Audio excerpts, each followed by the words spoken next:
In 2005, an arrangement between Canada, Mexico, and the United States was made.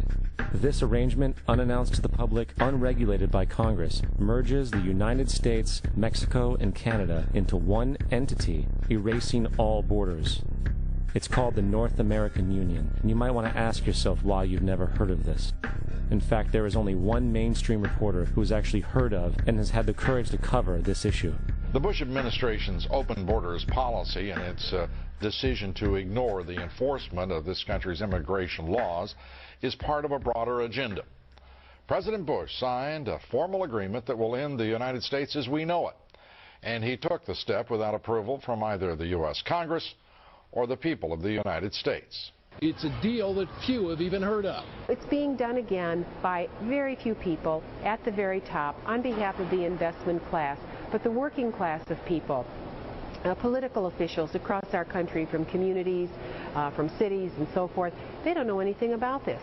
This isn't some trade agreement. It is a total removal of sovereignty from these countries, which will also result in a completely new currency called the Amero. Fall. Apart from that, I think one thing people who are dollar-based need to focus on is the Amero. That's the one thing that nobody's talking about, but I think it's going to have a big impact on everybody's life in Canada, the U.S., and Mexico. The Amero is the proposed new currency for the North American community, which is being developed right now between Canada, the U.S., and Mexico to make a borderless community, much like the EU, and the dollar, Canadian dollar, U.S. dollar, and the Mexican peso replaced by the Amero. By default of this agreement, the American Constitution will eventually be obsolete. You would think that a situation like this would be on the cover of every major newspaper.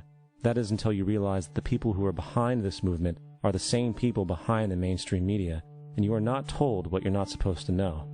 The North American Union is the same concept as the European Union, the African Union, and the soon-to-be Asian Union, and the same people are behind all of them. And, when the time is right, the North American Union, the European Union, the African Union, and the Asian Union will be merged together, forming the final stages of a plan these men have been working on for over 60 years. A one-world government.